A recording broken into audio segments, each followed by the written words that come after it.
right, News Talk, Brandon and Bob. If you, hopefully you watched the last segment, you're following along because we hit Bob with something he didn't know. Yeah. Pop culture meets cancel culture. Catching me off guard on this one. This was a new one. He had not seen this list. I had transcribed this from my notes, very raw. I don't have the story in front of me. This was something I had just started researching. I had seen this list and was like, huh? And I cannot tell you the reason why on many of these. So if you ask, I don't have it printed in front of me. I don't remember the exact reasons. Well, maybe they can be figured out here. No, here on the show. We could discuss some of them. Some of them are going to make sense. Some of them are not so much going to make sense. These are movies in the same vein of Gone with the Wind, right? They basically put the disclaimer. It's going to come back on HBO Max. Disclaimer and or possibly an intro, social justice warning, something like that. Great. Okay. This is an article that was written, and it was a recommendation of other movies. Now, can you think of a movie that you would... I'll give you a topic, and you can name a movie that you think, this will be on the list. Ready? Go for it. Gun Control. A movie that would be so... Let me clarify. Gun Control / depiction of a police officer. Dirty Harry. Absolutely. Top of the list with Dirty Harry. No. Dirty Harry and Death Wish. Top of the list. You can't have a cop behaving this way. His rough and tumble, his disregard of the rules, doing it his own way, which I have not seen Dirty Harry in a minute. I've been on a Clint Eastwood Western thing. We'll talk about that in another segment, but I'm like, I gotta watch Dirty Harry again. I don't remember a lot of mostly white people in this movie. I think the whole murder and everything centers around a bunch of white people. I don't think it's a minority violence. I don't think there's anything like that. Death Wish might have some. Yeah, I want to say that the person the shooter Harry was hunting down was targeting, I guess, a Catholic church and maybe a black school. Maybe. I don't remember details, but great movie though. Yeah. No, these are all very good movies. Great guns. Let me think about one of the worst of the movies. I'm trying to think of the movies that are the worst of the movies. I really have not seen this movie. I know of it and did not want to see it. It's called Me Before You. There's an assisted suicide theme in that one. I objected to that whole concept that it was even remotely glorifying that. Their objection is not assisted suicide. Their objection is the person has a handicap, a physical disability. I think they don't have legs or they're paralyzed. So they choose to ultimately be... use assistance to become suicide. I may have this a little bit wrong. I don't know. But that's on the list. Okay, this is on the list, and it's a horrible movie. It's just the other movies are better than this movie. One of the Indiana Jones movies. Do you want to guess which of the Indiana Jones movies would make this list? Temple of Doom. I was going to guess that too. Yeah, we can't show those people pulling hearts out. It shows them in such a primitive way. It stereotypes the... Yeah, I'm like, oh, come on. Seriously? Who thinks Hindis are out there? I thought... Let me take a step back here. I thought the left sector of society was pro all this art. And I don't know. They were okay with... I thought it was anything goes. Jesus I know. and all that. But we're all told that the Christians are the uptight ones. We're the ones all bent out of shit because we won't watch rated R movies. We don't want to watch certain kind of themes. We don't like certain kind of messages. Violence is indoctrinating kids. Now suddenly we're going to have to qualify all these things. We're going to have disclaimers, possibly intro messaging to people understand the sensitivities of this film and that, I don't know, this is insane. That just doesn't jibe with what I've been hearing from the other side for decades. Basically our whole life. This is the entire argument for the Hollywood and artists being on the left is that they want this freedom of anything goes, and part of the conservative sort of constraints are impacting their creativity. I'm still old enough to remember Tipper Gore taking Frank Zappa to Congress and trying to put ratings on rock and roll records. Dan Quayle and Murphy Brown and all right. We're out of balance here with more craziness. So this was an easy one in a way because and it actually kind of seemed a little obvious to me when I watched it. Once Upon a Time in Hollywood, which is a new Quentin Tarantino movie, there are no real black people in this movie. Okay. It was sort of like looking past the fact that there were black people in 1969. It was just I don't even know that it's inappropriate. I don't think that it's him ditching on blacks. I think it's just a representation of his story. I don't know, but that was on the hit. That was on the hit. Have you seen it? I love the movie. I think it's a great movie. The Searchers, old John Wayne cowboy movie. I don't know why it makes the list relative to other cowboy movies. We can talk about cowboy movies in a different segment because I have a whole best westerns of all time kind of thing coming. The Searchers is one of the best of the old movies, but these are not movies that, trust me, these Clint Eastwood movies are way more offensive than The Searchers. Okay, I don't know why this one's on the list. You got to bear with me. I don't know. Oh, I do. No, I don't. Okay. True Lies. Schwarzenegger, Vanessa Williams. No, that's Eraser. True Lies is Jamie Lee Curtis. Yeah. What is Roseanne's ex-husband? Tom Arnold is a sidekick. Yeah. I don't know if it's just the physical exploitation of her. I don't know enough about the movie. Remember how he kind of puts her in the box and kind of humiliates her and have her dance around for him, and then it kind of seems misogynistic and kind of sexist in a way. But they are married, by the way. Like it was more duplicitous than it was. I thought it was funny. Thought the left were into all this crap. Oh my gosh. I know. All right.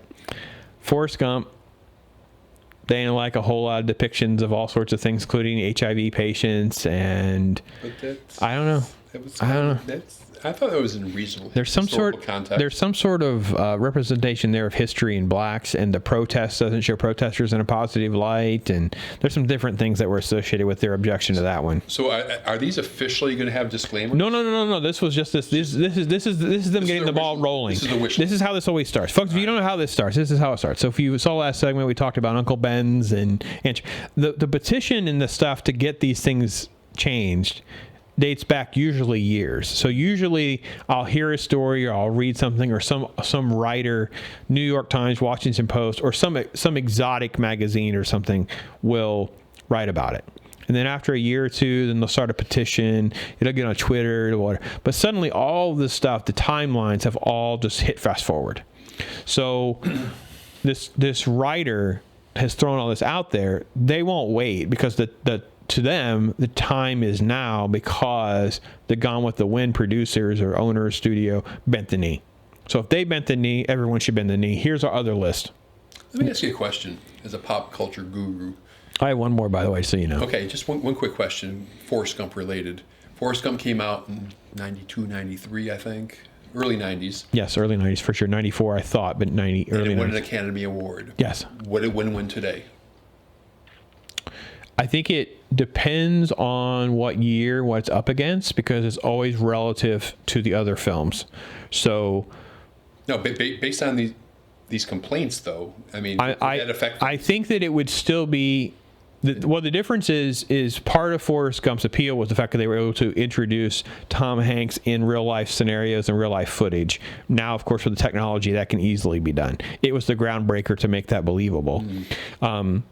In context, I'd have to look at the list of what else it was up against. But if I look at that list, I could probably tell you if it's woke enough.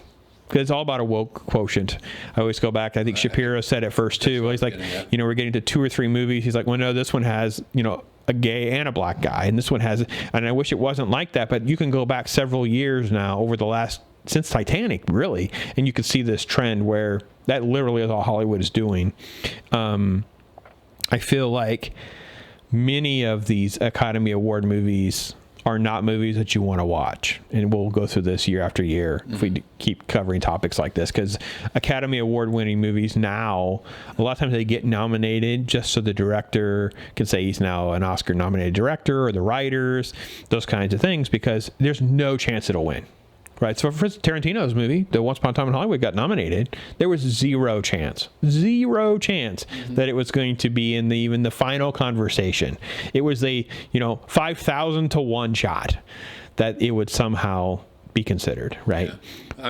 I mean, just Tom Hanks' performance was just off the charts. Sure. Great script, great movie. It was just a masterpiece. It's just hard. His performance is held up in higher regard than the movie is. So his performance is given a lot more legendary credential, so to speak, than the legacy of Forrest Gump as a film. And just the cultural phenomena, people wearing Bubba Gump shirts. There's a franchise. All kinds of stuff, yeah. It's Bubba Gump franchise. You don't always see that with movies. The last one is another Oscar film. One that I know you've seen. It's a legacy. It's in the top tier in the sort of thriller horror genre films, with possibly one of the best technically a villain, but a menacing serial killer, Silence of the Lambs, because of how Buffalo Bill is portrayed. He cuts off skin. He's a trans, basically. It's just the entire premise of all of that is just obviously not something that we want to do. And this would not be, I don't know. I don't know what the social justice stuff is, but it's crazy. I mean, isn't having an R rating enough? You don't want kids to see this. I would think that a ratings metrics, something, because they change those all the time. I would think that would be the more appropriate way to handle this in the way it's going right now. That maybe that in the end we go, all right, well, Gone with the Wind will no longer be, I don't know what the rating is. I assume it's PG. Probably. It'll be PG-13 now, and we'll have this type of disclaimer. I think that's more of the appropriate way to handle this instead of this sort of disclaimer, this sort of intro. You don't know why it's a PG-13. Well, it's supposed to be in the. It is in that box. Oh, okay. When it comes up and it says out there, that little fine print down there actually tells you. So they're gonna have to rewrite that. Yeah, but that's easy. Depending on the movie. But that happens all the time too, because there's actually like a TV version versus non-TV version versus, and like the one that went to Netflix. We talk about Back to the Future was changed. It was because that digital version in different countries. So I'm not saying this is not a hassle, and trust me, disclaimers and this is a nightmare for all of them. If I were the studio, I'd be like, forget it. It's already rated R. We'll change the matrix. I don't know what the terminology is for that, but all of the basically parental warnings on Dirty Harry will now be somehow changed and modified to represent that he is not a positive depiction of police, or maybe they'll just include things like this film includes depictions of police brutality. I could see that. Okay, so that'd be no different from saying sexual content, nudity, correct, violence, right? And maybe there's a certain amount that's allowed for a PG-13, then it has to move to an R, or a certain level of that would have to move it to an R. Those kinds of things. So possibly racism would be one of those. We could come up with some sort of, I don't know how you would define that exactly, but there could be scenes depicting elements of racism, scenes depicting violence against minorities, something like that. I'm not opposed to any of that. That's much better than what you were previously talking about. I'm just telling you where we're at now. I think that would be a fair thing with the ratings matrix, is to say we'll have more parental notices, more communication with you, so you'll know what's actually in these. You can make decisions for yourself. Who compiled that list?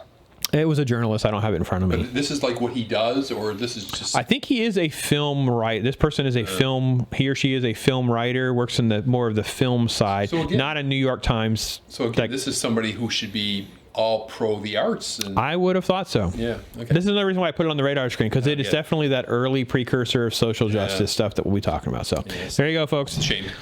We'll do more stuff. We're gonna do more crazy. So stay with us, and we'll do. Can there be any more crazy? There'll always be more crazy.